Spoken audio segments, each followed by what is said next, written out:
السلام علیکم۔ کڑوی حقیقت ٹی وی کے معزز دوستوں، اگر آپ چینل پر نئے ہیں تو چینل کو لائک اور سبسکرائب کریں تاکہ آنے والے نئے نوٹیفیکیشن آپ کو بر وقت مل سکے۔ شکریہ۔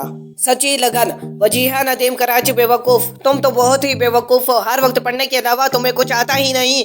تم تو کتابی کیڑے کی طرح کتابوں میں دماغ خراب کرتی رہتی ہو۔ ہاں، اریبہ نے ساریہ کو اپنی بدتمیزی کا نشانہ بنایا۔ ساریہ کلاس کی سنجیدہ ترین اور اول نمبر پر آنے والی طالبہ تھی، جو فالتو وقت برباد کرنے کے بجائے اسے پڑھنے میں صرف کرتی۔ کیمسٹری کا پیریڈ تھا۔ سر اشتیاق زور و شور سے ایٹم پر لیکچر دے رہے تھے۔ اس دوران بھی طلبہ باتوں میں مصروف تھے۔ ماریہ اور آمنہ ایک دوسرے کی کتابوں پر سائنسدانوں کی داڑھی مونچھیں بنانے میں مصروف تھے۔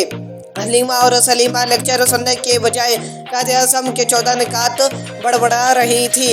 علینا کا دھیان کھانے کی طرف تھا۔ باقی سب سرگوشیوں میں دنیا جہاں کی باتوں میں لگے ہوئے تھے۔ اسی بدتمیزی کے دوران پیریڈ کی گھنٹی بجی۔ پھر دوسرے پیریڈ میں بھی اسی قسم کی صورتحال رہی۔ چھٹی کے بعد ساریہ گھر پہنچ کر نڈال سی صوفے پر گر گئی۔ امی بولی، ساریہ بیٹا کیا ہوا، کھانا تو کھا لو۔ ساریہ غصے سے بولی، امی میں کل سے اسکول نہیں جاؤں گی، سوائے کھیل تماشے کے وہاں اور کچھ نہیں ہوتا۔ اتنا شور ہوتا ہے کہ مس کی کوئی بات سمجھ میں نہیں آتی۔ اب میں نے فیصلہ کر لیا ہے کہ میں اسکول نہیں جاؤں گی۔